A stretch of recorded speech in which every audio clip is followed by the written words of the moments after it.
Good morning. இன்னைக்கு hair cut tips பத்தி பார்க்கலாம்.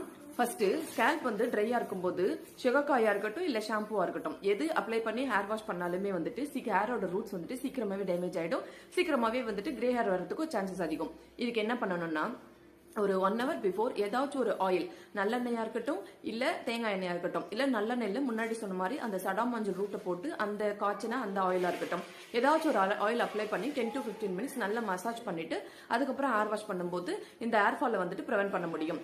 இன்னொன்னு என்னன்னா சின்ன வெங்காயத்தை வந்துட்டு நல்ல பேஸ்ட் மாதிரி கிரைண்ட் பண்ணிட்டு இது கூட கேஸ்டர் ஆயில் நல்லா மிக்ஸ் பண்ணி ஸ்கேல்ப்ல வந்துட்டு மசாஜ் பண்ணிட்டு 1 hour விட்டு நீங்க ஹேர் வாஷ் பண்ணிட்டு வந்தீங்கன்னா உங்களோட ஹேர் ஃபால் வந்துட்டு சீக்கிரமாவே குறைஞ்சிடும். ஹேர் growth வந்துட்டு நல்லா இருக்கும். ஒரு ஹேர் மாஸ்கையும் வந்துட்டு வீக்லி ஒன்ஸ் வந்து ட்ரை பண்ணுங்க. உங்களோட ஹேர் growth வந்துட்டு நல்லா இருக்கும். என்னன்னா முன்னாடி நாள் நைட்டு வெந்தயத்தை தண்ணியில ஊற வச்சுட்டு நெக்ஸ்ட் டே மார்னிங் இதோட ஒரு கைப்பிடி கருவேப்பிலை, ஆலோவேரா ஜெல் பிளஸ் செம்பருத்தி பூ இலை இது எல்லாத்தையும் போட்டுட்டு